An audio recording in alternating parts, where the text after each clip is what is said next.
very hot and sweaty in this room, and I'm sure your fingers are. I'd like, Dr. Schroeder, could we make that a regular feature? We have a musical interlude each meeting. Pick a different student, it livens up the meeting. When That was did you great. start playing? I started 4th grade. Did you really? Yeah. Now, why'd you choose the violin? Well, my godmother, my aunt, is a professional violist, but I thought she played the violin, and she inspired me, so I started, I wanted to play violin after her, but then I found out she played viola. By that time, I just stuck with it. And plus, my mom did violin, just my mom's side of the family is very into instruments.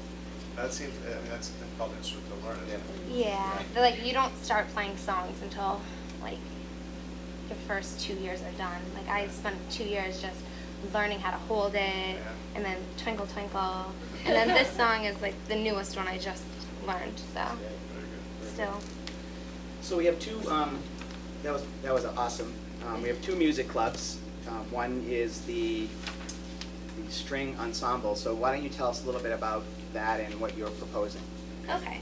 Well, the North Reading High School offers like many band programs for the students who are musically involved. That would be people who play brass and wind, but we have no programs for string students, such as myself and other students in North Reading who may play viola or cello.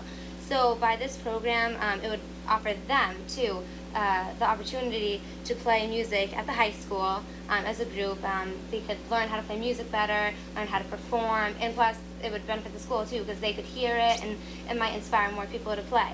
And as part of the string ensemble, we could play at the school shows such as the Winter Show, Veterans Day Assembly. I also thought we could do outreach concerts such as Apple Festival or at local nursing homes, the Ipswich River barbecues. We could play at those as well. It would be an all year round activity that would take place after school, just because I know people have very busy school schedules. So after school for an hour, hour and a half, Ms. Fisher would advise it, and it would not need to be funded. And if we did want to raise money, we could just do it through performances and raise as much money we needed.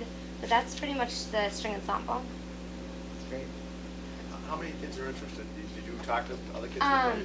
I only know 3 string players so far. That's just what I know. I haven't found anyone else, but I haven't promoted it really, advertised it yet. So hopefully, I wanted to get word around to the middle school, the 8th graders. See. That's what I was going to say. I So want once to be the in word- middle school. Yeah. Once the word got out, you'll probably get more Right. interest. Now, with the strings ensemble, string ensemble include guitars if they wanted to? The guitars, even though it's I'm not. sure it's not classical. Right. I'm sure we could work something out, Yeah. add a little variety. But generally, it would be a classical group. Okay, Yeah. sounds good. Any other questions? My, Mr. Bowers?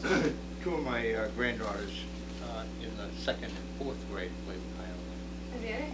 and they've been taking now for 2 or 3 years, and they're not quite as good as you are. But we'd like, I'm sure it would be nice if there was a ready-made organization when they get to the high school. Absolutely. When I was in 5th grade, I know that in the elementary schools they promote band instruments. They showed us a school presentation on trumpets and saxophones, and so hopefully with that inspired many kids to join the high school band. That's when they started. So if we start a string ensemble, I'm hoping that they'd be able to promote it at the elementary school string instruments as well, and then in a couple of years we'll have a much larger string ensemble at the high school. Any other questions? Can I have a motion to accept the North Reading High School String Ensemble as a new pilot extracurricular activity at high school? Motion by Mr. Bowers. I'll second. Second by Mr. Venezia. Any further questions? All's in favor? Aye. Opposed? Unanimous. Great. Thanks, Amelia. Thank you. And then while we're on the musical side of things, we have a second proposal for an a cappella group club called N-O-T-E, Notorious. This is a group that actually has started kind of informally working this year with Ms. Fisher. In fact, they performed at Mr. Jervy's farewell party that was held about a month ago or so, and they were very good. Excellent. Very good. And fact, I wish that they had come in too, that would have been. I know, we could have them in and to do a little, little music for us. Same type of proposal as with the string ensemble. If they need to raise funds, they could perform at various school events and other events. I know that, in fact, I talked to them at Mr. Jervy's farewell party and talked to them about performing at the 4th of July ceremony at Ipswich River Park, and I noticed they're now performing there, and they're very good. I don't know if anybody has any questions on this club. Motion to approve. Motion by Second. Ms. Bacchus, second by Ms. Davis to approve the notorious North Reading High School a cappella group as a pilot club. Any Is fur- it well, the acapella club, I don't know if it's notorious or noteworthy. Well, maybe it's notorious proposal, but it's the North Reading High School a cappella group is the official name of it. Right. That's it. Any further discussion? Hearing none, all those in favor? Aye. Opposed, unanimous. Great. Okay, we were going to switch, we'll go back to our regular agenda, and then when everybody's here for the proposal, we will switch to that. Correct, Dr. Cody? Oh, actually, yeah. We have another special guest tonight. What instrument are you playing, ma'am? The keyboard. We have our curriculum director and curriculum and technology director, Ms. Pam Bodwin here, and she's going to provide us with an update on what happened with the curriculum this year, and also, are you going to present new books to us, Yeah, Pam? we've got 3 titles for tonight. Okay. I'm gonna try to do this fairly quickly without taking out all of the.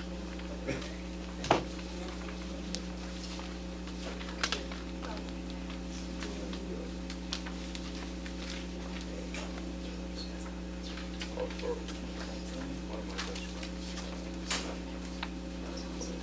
Bad accident. We're gonna come to this for Christmas party, he played in the house. Plan it all out. Oh, this okay. afternoon. No, we've got just enough room. Just enough rope, huh? Yeah, I think you have in your packets all of the slides, and there really aren't that many. But what I'm gonna try to do is hit the highlights for you, because a lot of it isn't new, it's just revisited from last year.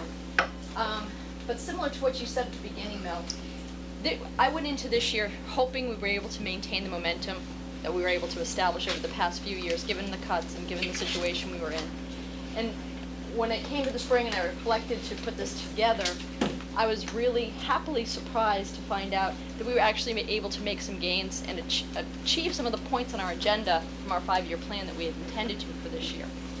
And I think I want to take an opportunity to thank the faculty, because it really was them giving so much of their time above and beyond. The structure that we normally have in place wasn't there for them. And we were able to make those gains. So we not only maintained, we progressed again this year.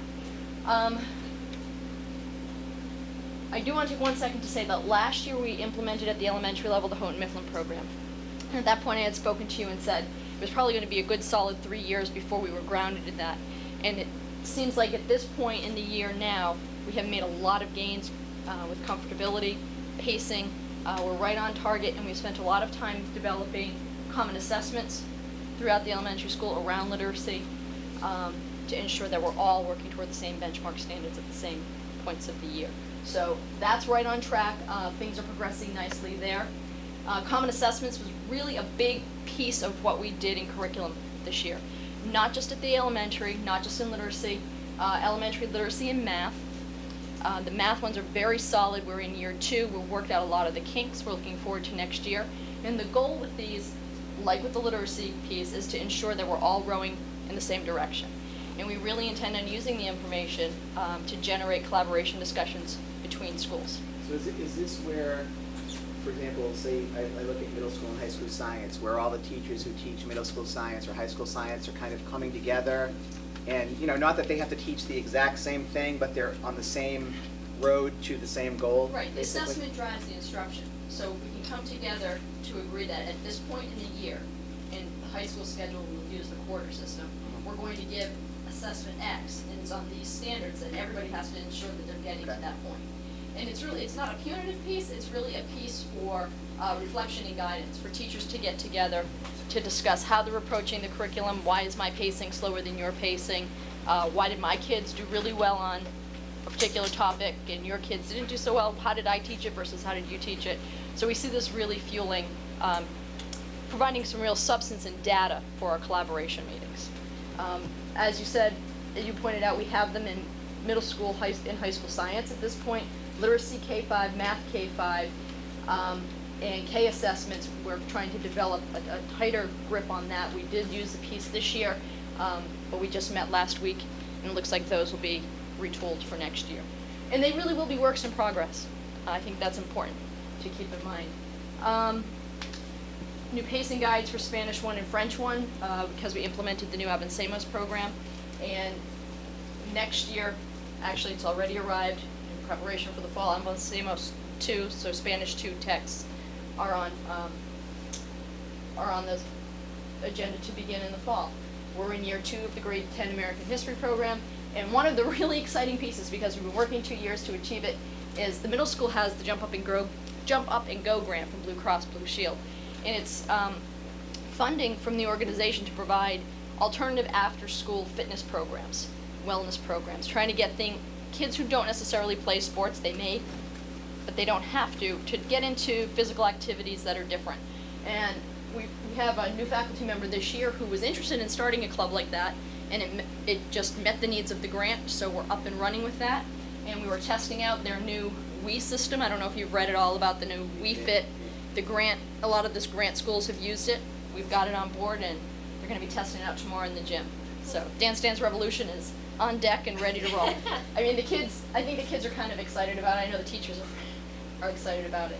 So those are some of the major highlights. We continued with our STEM endeavors in our partnership with Lowell this year. And we will be sending another student to the UMass Lowell Academy, the Teams Academy, which is for students who are successful students but also have a high interest in the sciences and technology and engineering and math. So we'll be sending a student to that next year. For those who don't know, that means the student goes and spends half of the day on the Lowell campus taking college level courses, and then comes back and spends the remainder of the day here in North Reading. Humanities this year, we continue with the Teaching American History grant and 2 faculty notes. Again, I said the key to this year for us was definitely faculty commitment.